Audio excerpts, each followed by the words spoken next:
იმაზე თუ რა არის ფენშუი, როგორ შეიძლება გამოვიყენოთ ფენშუის ინსტრუმენტი იმისთვის, რომ ავითვისოთ მაქსიმალურად კომფორტულად სივრცე და დავაორგანიზოთ ეს სივრცე ჩვენთვის და რა თქმა უნდა მშენებლობაზე და უძრავ ქონებაზე.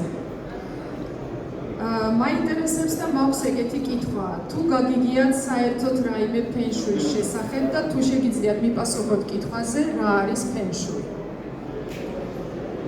ხედავ კი ბატონო, არის უკავშირი აუდიტორიასთან, მაგრამ მე გავაგრძელებ თქვენის ნებართვით. რა არის ფენშუი? მოკლედ რომ თქვათ, შეგვიძლია დავაფორმულიროთ ეგეთი რაღაცა. ფენშუი არის კულტურა, რომელიც გვაძლევს იმის საშუალებას, რომ მაქსიმალურად ავითვისოთ და დავაორგანიზოთ სივრცე და ასევე მოვიპოვოთ ენერგეტიკული ბალანსი ჩვენ თავთან და გარე სამყაროსთან. დამეთანხმებით, რომ დღესდღეობით მეტად აქტუალური არის მეორე ნაწილი, თუმცა პირველსაც არ შეიძლება რომ არ შევეხოთ, იმიტომ რომ დღევანდელ ჭრილში განვიხილავთ თუ როგორ შეგვიძლია ფენშუის მიხედვით შევარჩიოთ სწორედ მიწის ნაკვეთი. როგორ დავაორგანიზოთ სივრცე, როგორ გავაკეთოთ კომპლექსის ან კორპუსის დაგეგმარება, როგორ შევიძინოთ ახალი ბინა, სახლი, როგორ შევარჩიოთ, მაქსიმალურად კომფორტული ჩვენთვის დიზაინერული გადაწყვეტილება და ასე შემდეგ. აქ მინდა ერთი ციტატა მოვიყვანო, რომელიც ძალიან მიყვარს და დარწმუნებული ვარო თქვენს მოგეწონებათ. არის ესეთი თანამედროვე დიზაინერი და არქიტექტორი ნორმან ფოსტერი, რომელიც ცნობილია მისი სავიზიტო ბარათია, შემიძლია ესე ვთქვათ, არის Apple Park-ი და არის ლონდონის შუშის ცათამბჟენი, რომელიც ასევე არის ლონდონის სავიზიტო ბარათი და ის ამბობს ეგეთ რაღაცას. სანამ რაიმის აშენებას დააპირებთ, აუცილებლად მოусმინეთ ქალაქს. ხოლო დანგრევას თუ დააპირებთ, გულს. დამეთანხმებით, რომ ძალიან დიდი შინაარსის მატარებელი არის ეს ციტატა და ძალიან მისასალმებელი იქნება თუ ჩვენთანაც ჯერ ქალაქს მოვусმენთ და შემდეგ გულს და დარწმუნებული ვარ, რომ ამ შემთხვევაში ძალიან კარგი შედეგი დაიდება. კარგი, თუ გავერკვიეთ ორიოდე სიტყვით რა არის ფენშუი, მე გეტყვით რატომ ვაძლევ ჩემ თავს უფლებას დღეს ვიდგე აქ და ვისაუბრო ფენშუიზე, რა თქმა უნდა უძრავი ქონების და მშენებლობის ჭრილში. მე გახლავართ ირინე აღაპიშვილი და წარმოვადგენ დღეს კავკასიის საერთაშორისო ფენშუი ასოციაციას, რომელიც ასევე არის საერთაშორისო ფენშუი ასოციაციის წევრი თავისი ჰედ-ოფისით სინგაპურში. გარდა ამისა, ვარ დამფუძნებელი ფენშუი ფილოსოფიის კომპანიის და მიმართულების, რომელიც ასევე წარმოდგენილია არა მარტო საქართველოში, არამედ საერთაშორისო ასპარეზზეც და ვიღებ მონაწილეობას როგორც ტენდერებში, ასევე მიმდინარე და დასრულებული პროექტებიც გვაქვს. ვარ პოზიტიური აზროვნების ტექნიკის სპეციალისტი და სიმართლე რომ გითხრათ, მართლა ვარ დაუძლეველი ოპტიმისტი. რასაც იცით როგორ კრედო არის ჩემი ეგეთი ცხოვრისებული და დილით რომ დგები, აბსოლუტურად ყველას ვუსურვებ გულში წარმატებულ დღეს, მშვიდობას, კეთილდღეობას და ჯანმრთელობას და დღეს აი ასე რომ გიყურებთ თვალებში, იგივე მინდა გისურვოთ. ასე რომ წარმატებული დღე, წარმატებული გამოფენა და დიდი მადლობა Expo Georgia's და Real Estate Exhibitions ასეთი შესაძლებლობისთვის. გადავიდეთ შემდეგ სლაიდზე. ეს ორიოდე სიტყვით იმ პროექტებზე, რომელიც უკვე გვაგაკეთებული, ასევე არის ერთი მიმდინარე პროექტი და არის ურბანისტული პროექტი, რომელსაც არ შემიძლია არ შევეხო, იმიტომ რომ არის კონკრეტული მაგალითები თუ რა ხდება თბილისში და როგორ შეგვიძლია შევაფასოთ და ყოველდღიურ ცხოვრებაში შევამჩნიოთ ის, რაზეც საუბრობთ დღეს ფენშუის და მშენებლობის ჭრილში. პირველი სლაიდი მრგვალი, სადაც წერია რენოვაცია, ეს არის პროექტი, რომელიც გავაკეთეთ რენოვაციასთან ერთად. და რას წარმოადგენდა? ეს იყო დიზაინერული გადაწყვეტილება ბინის რემონტის დროს. რა თქმა უნდა, არის უნივერსალური წესები, მაგალითად რა ფორმის, რა ფერის, დიზაინერულად რა გადაწყვეტილებებით უნდა გააკეთდეს რემონტის დროს. შემოსასვლელი სივრცე მაგალითად საძინებელი, სამზარეულო, აბაზანა და ასე შემდეგ დამოკიდებულია რა თქმა უნდა ინდივიდუალურ მონაცემებზე. არის რამოდენიმე ტაბუ და მე თავად გეტყვით 1-2 სიტყვას და დაფიქრდით აბა სახში როგორ გაქვთ. მაგალითად სამზარეულოში არც ერთ შემთხვევაში არ შეიძლება რომ ერთად გვერდით იდგას ელექტროპლიტა ან გაზქურა და მაგალითად იყოს ონკანი. რატომ ეხლა არ გეტყვი და თუ დაგება და კითხვა, რატომ მომწერეთ აუცილებლად Facebook-ის მეშვეობით ან Instagram-ის მეშვეობით და გაგცემთ პასუხს აუცილებლად. მოკლედ დავიარეთ, მაკეტი იყო შედგენილი, თუ არ ვცდები 4 ოთახიანის თუ 3 ოთახიანის, დავიწყეთ შემოსასვლელით, ასე დავიარეთ, შემოსასვლელიდან დაწყებული და საძინებლით დავამთავრეთ. სამზარეულოში წყავა მივირთვით, შესაბამისად ყავის ფერებში გავაფერადეთ და იმ მომენტში იგი იყო შერჩეული მაქსიმალურად კომფორტული გადაწყვეტილება მოცემული სივრცისთვის. მეორე არის მიმდინარე პროექტი და მინდა გითხრათ, რომ ჩვენ ვეხმარებით არა მარტო მშენებლობის ეტაპზე, არამედ გაყიდვის ეტაპზე ჩვენს მომხმარებლებს და აი ზუსტად აქ მიმდინარე პროექტზე უნდა გესაუბროთ. ეს არის სასტუმრო, რომელიც თბილისში იმყოფება, აშენებული სასტუმრო არის აბსოლუტურად ახალი და მინდა გითხრათ, რომ მშენებლობის დროსაც იყო ჩატარებული ფენშუი აუდიტი და მინდა გითხრათ, რომ ეს მაქსიმალურად დაბალანსებული ობიექტია და რა თქმა უნდა მომხმარებელიც ეყოლება ცოტა განსხვავებული, ანუ ის ადამიანი, რომელიც რეალურად ეძებს ენერგეტიკულ ბალანსს თავის თავთან და გარემოსთან, როგორც თქვი და ამ შემთხვევაში აი ამ ობიექტზე მაქვს საუბარი და ეხლა გარდა იმისა, რომ აშენებულია და დაპროექტებულია ფენშუის მიხედვით, შესაბამისად გაყიდვის დროსაც ძალიან დიდი ინტერესი არის და მინდა გითხრათ, რომ ტალღაც არის წამოსული, ასე ვთქვათ და იმდენად წინ წამოვიდა ეს დისციპლინა და ორგანიზაცია, რომ კითხვა და ფიქრი იმაზე, თუ რამდენად კომფორტულად ვიქნები მე ამ ახალ სახლში. დარწმუნებული ვარ, რომ თქვენ მაგალითად სტუმრად რომ მივდივართ, ან კაფეში ან რესტორანში რომ შევდივართ, არის ადგილები, სადაც ჩვენ კომფორტულად ვგრძნობთ თავს და არის ისეთი ადგილები, სადაც ვერ ვჩერდებით. და კითხვა მაქვს, მაგალითად თუ შევდივართ რესტორანში ან კაფეში, პირველ რიგში რომელ ადგილს ვირჩევთ? აი თუ მიპასუხებთ. მოდით მე ვიტყვი და თუ ეს ესეა, მაშინ აწიეთ ხელი.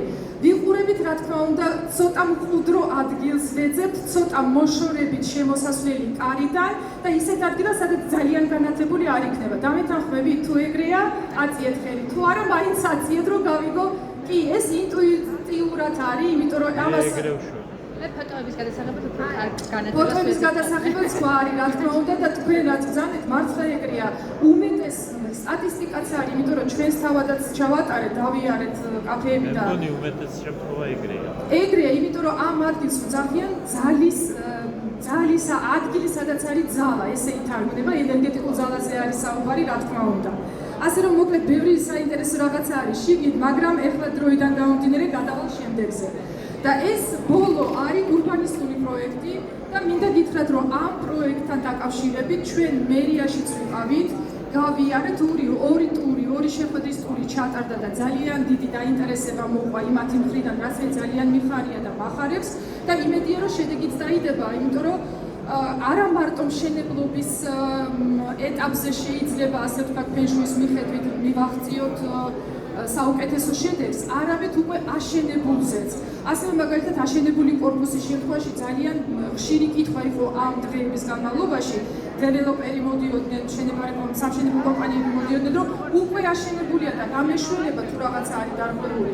აქაც ვერთვებით, ოღონდ აქ რა თქმა უნდა ნაკლები ინსტრუმენტის საშუალება გვაქვს და აქ მხოლოდ კორექტირების შედეგად შეგვიძლია მივაღწიოთ შედეგს. რა არის ახლა ეს? ეს არის ერთ-ერთი მაგალითი, რომელიც თქვენ იცით ძალიან კარგად ჩემზე უკეთესად. ეს ჩვენი ველოსიპედი არის სივერის Redison Plus სასტუმროს გვერდით და თუ დაუკვირდებით, არის ეგრეთ წოდებული ტანდემური ველოსიპედი, ოღონდ ერთი განსხვავებელი ნიშნით. საჭე და მიმართულება არის ანტაგონისტური. რას ნიშნავს? ანუ ერთი იყურება ერთ მხარეს და მეორე აბსოლუტურად ანტაგონისტურ მხარეს. ანუ ეს არის სიმბოლური განვითარების გახდეჩვა. ამ შემთხვევაში ჩვენ შეგვიძლია როგორც შიდა მოვლენები განვიხილოთ, ასევე გარე მოვლენები. პოლიტიკას არ შევეხები არანაირად, მაგრამ აი ესეთი სიმბოლო თონ ამხელა, როგორ გითხრათ, ენერგეტიკულად გაშხენთილი, ყოველდღე ვუყურებთ ტურისტების ადგილი, შეკრების ადგილი ესეც არის და მოკლედ ბევრი აქტივობა ხდება ამ სიმბოლოს ირგვლივ, რაც იმის მაჩვენებელია, რომ რეალურად ძალიან ძლიერია. დასაკორექტირებელია, რა თქმა უნდა. მეორე ეს ახალი აშენებული რამოდენიმე წლის წინ ჩაბარებული ვაჟა-ფშაველას მეტროს თანამედროვე მაგალითები მაქვს მოყვანილი თქვენს რომ დარწმუნდეთ მაგალითად და ვაჟა-ფშაველას მეტროს შემოსასვლელი არის ესე დაპროექტებული და გადახურვა აქვს მსგავსი რაღაცით გაკეთებული. ბევრი ამაზე რომ არ ვისაუბრო, ერთ რაღაცას ვიტყვი რომ ფენშუიში ჩვენ მაგას ვუძახით ეგრეთ წოდებულ დამანგრევებელ ძალას. შის ვუძახიან ამ ენერგეტიკას, რომელიც არის ისრის ფორმის და იმ მიმართულებით, რომლითაც არის დაპროექტებული, ანგრევს პირდაპირ და თუ დაუკვირდებით, ვაჟას პროსპექტზე, უпростоრეთ ვაჟასაც ეხება და ქუჩის სახელი დამავიწყდა, მოკლედ ამ მიმართულებით, რა მიმართულებითაც იყურება გადახურვა, არც ერთი ხე არ არის გახარებული. ფიზიკურად ვერ გაჩერდება, იმიტომ რომ ენერგეტიკულად, დამანგრევებელია ძალიან. გადავიდეთ შემდეგზე, ეს ბათუმის არის, ძალიან ცნობილია და სამწუხაროდ ტურისტებშიც არის პირდაპირ ასოციაციაში ბათუმში, იმის და მიუხედავად რომ ბათუმშიც ბევრი ადგილი გვაქვს და ვეთანხმებით ისეთი, რომელიც გვინდა რომ იყოს ჩვენი სავიზიტო ბარათი, მაგრამ აი აქაც და სიმბოლურია კიდე რომ პატარა ბავშვი არის კვერცხებთან, აი კვერცხებზე დადებული არის აი ზაფხულის ტიპის ფეხსაცმელი, მოდით ესე დავარქვა ამ იმას და პლუს კიდე საქართველოს დროში. რა არის ეს? ეს არის სიმბოლურად ის, რომ გაჩერებულია განვითარება და პირიქით ეწინააღმდეგება აი ეს კონკრეტული სიმბოლო იმ ყველაფერს, რაც კი შეიძლება განვითარების შედეგად მივაღწიოთ. ეს იყო ურბანისტული პროექტები, ბევრი არის კიდე და რომ გადავიდეთ უშუალოდ უკვე კონკრეტულ კითხვებზე თუ როგორ გამოვიყენო ეს ჩვენი ფენშუი ჩინური მეტაფიზიკა მშენებლობაში და უძრავი ქონების შერჩევაში, მინდა გითხრათ, რომ ეს ძალიან შრომატევადი პროცესია. იმისთვის, რომ მოხდეს სიღრმესიული ანალიზი, დაგჭირდება, რა თქმა უნდა, ტოპოგრაფიული მონაცემები, თვითონ ნახაზი და იმ კომპანიის ამ ადამიანის დამფუძნებლის დაბადების თარიღის მონაცემები, იმისთვის, რომ მოხდეს მისი კომპლექსური ანალიზი. აი ეს არის უნივერსალური რამ, აქ რა თქმა უნდა სიმბოლურად არის მოყვანილი ის ინფორმაცია, რომელიც გვჭირდება ჩვენ ფენშუი ანალიზის დროს და ელემენტარულია, რაც თქვენ შეგიძლიათ დღესე გამოიყენოთ, როცა დაბრუნდებით სახლში თუ კერძო სახლია თუ იმ ობიექტზე, სამშენებლო ობიექტზე, რომლის მართვას თქვენ აწარმოებთ და შეაფასოთ მხოლოდ და მხოლოდ 4 მიმართულება და უკვე მარტო ეს იქნება ძალიან შედეგიანი. ჩვენთან ფენშუიში არის ეგეთი ოქროს წესი, ენერგიის ოქროს წესი და განვიხილავთ 4 მიმართულებას. პირველ რიგში გვაინტერესებს რა არის ზურგის უკან, რა არის წინ, რა არის მარცხნივ და რა არის მარჯვნივ. ზურგის უკან ეს არის ოქროს წესი და შეგიძლიათ გამოიყენოთ კიდევაც დაპროექტების დროს, აუცილებლად უნდა იყოს ამაღლება. გარკვეული გრადუსი, თუნდაც 2, 5, 6, 7 გრადუსიც კი საკმარისია იმისთვის, რომ უკვე დადებითი ენერგეტიკა გქონდეს ჩვენ უკან. შემდეგი მომენტი, მარცხნივ და მარჯვნივ. მარცხენა მხარეს არის ეგრეთ წოდებული დრაკონის, სიმბოლურია რა თქმა უნდა და დრაკონი ნიშნავს მამაკაცის ენერგიას. იცით როგორი კურიოზები კი არა და საინტერესო სტატისტიკა არის, როცა გავდივარ ფენშუი აუდიტზე, ელემენტარულად ვაკეთებთ მხოლოდ და მხოლოდ თუნდაც ამ ინსტრუმენტის მიერ შეფასებას და პირდაპირ ვეუბნებით ადამიანს, რომ აი ამ ბიზნესში, სადაც ვარ დაპატიჟებულები ახლა ფენშუის აუდიტის ჩასატარებლად, ჭარბობს მამაკაცის ენერგია, ანუ მამაკაცის ბიზნესი არის და საქმეში ან მართვაში მამაკაცები არიან ჩართულები. ხოლო თუ პირიქით მარჯვენა მხარე, სადაც არის ვერხვი დახატული, უფრო აქტიურია, უფრო მაღალია ვიდრე დრაკონის მხარე, პირდაპირ ვიცით წინასწარ და ვეუბნები და 100%-ით ეგრეა, რომ ქალბატონის ძალა ჭარბობს. თან 2024 წლიდან მინდა გითხრათ ქალბატონებო, მიართეთ ყურადღება, გვეძლევა შანსი, ზეციური ასე ვთქვათ, რომ გამოვიდეთ პირველ პლანზე და დავიჭიროთ ასეთი პოზიციები. რაც შეეხება, როგორც ხედავთ, აი აქ არის დახატული ჩიტი, ეს არის ფენიქსი, ანუ ფენიქსი არის სიმბოლო იმ ენერგეტიკის, რომელიც გროვდება შემოსასვლელ სივრცეში. აქ ჩვენ ვიყენებთ წყლის ფორმულას და ეს პირდაპირ ფინანსებთან არის დაკავშირებული.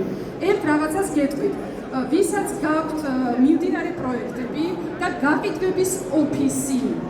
მინდა აი ფრიკი მოგხდეთ პრაქტიკულად ინსტრუმენტით გასწრებით, რომ მიხვალ შეაფასებ.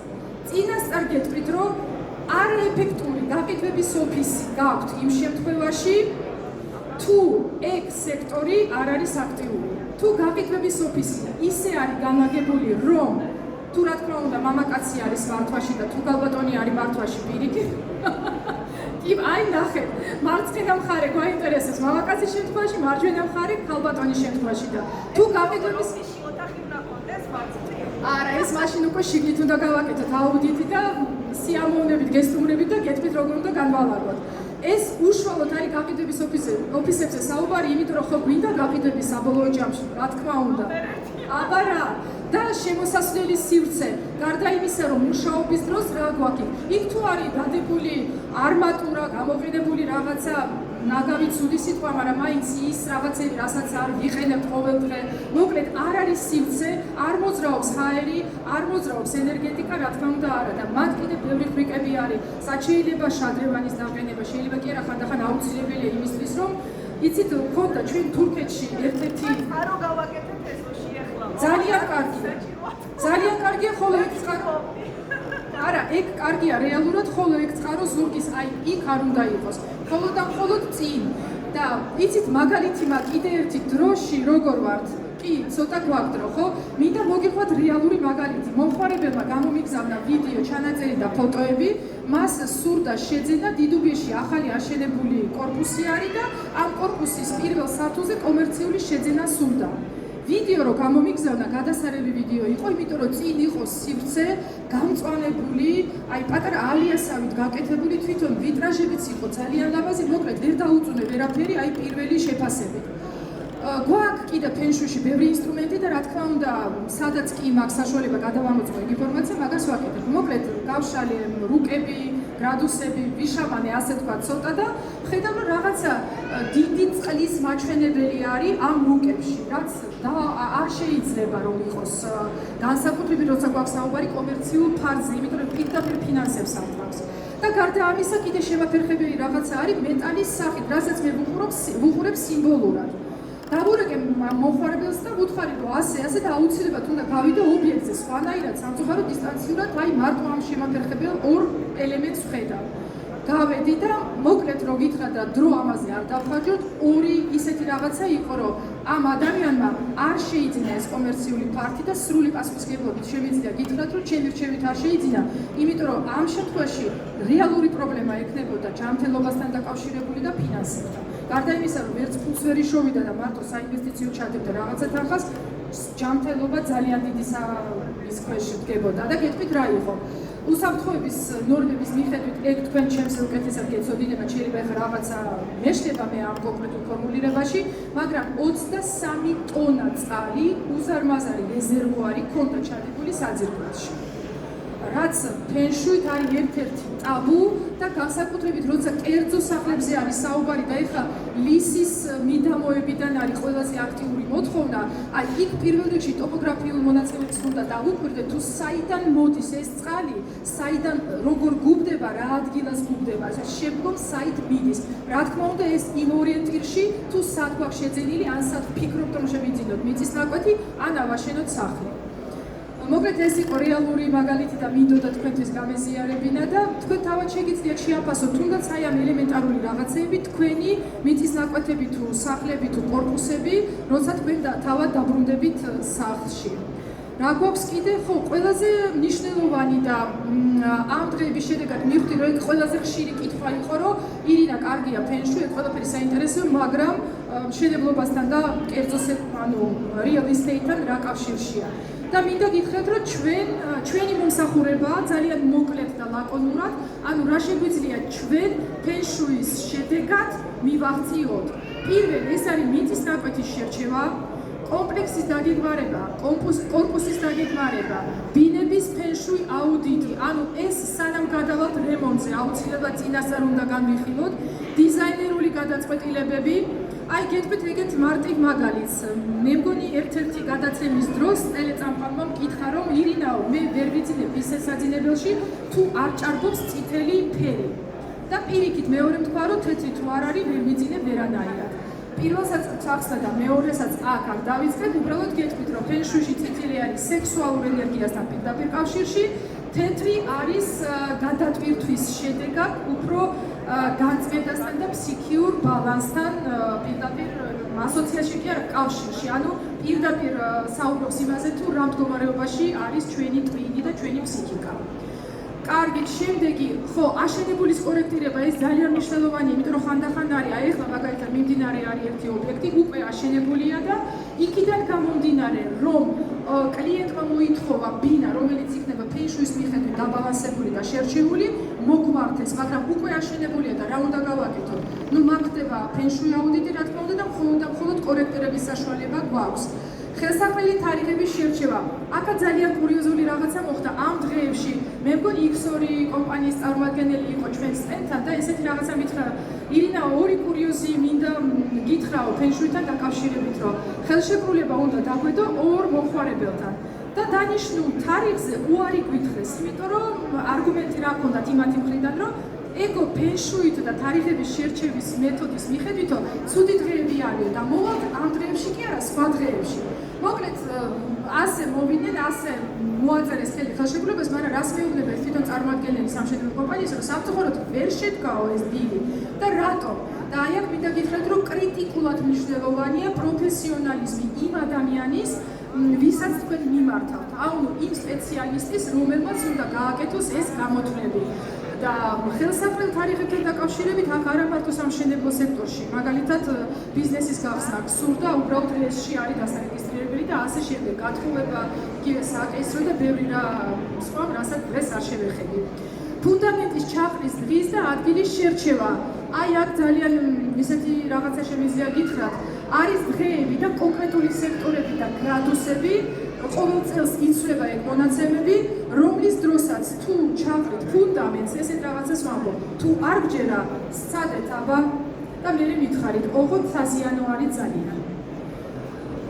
გაყიდვების ოფისის ეფექტურობა, რაზეც მე უკვე გითხარით და შეგიძლიათ თავად დარწმუნდეთ და გადაამოწმოთ, როგორ არის თქვენთან ობიექტზე და ძალიან მრავალი სხვა რამ. და ბოლო სლაიდია, ერთადერთი ჩემი ყველაზე საყვარელი იმოქმედე და იმოქმედე რატო? ფენშუიში არის ეგეთი ცნება, სამება. თითო, აი წარმოვიდგინეთ დიდი ასეთი წრე და ამ წრეში არის სამი ნაწილი. თითო ნაწილს უკავია, ჯამში არის 100% დამეთანხმებით და თითო ნაწილს უკავია 33%.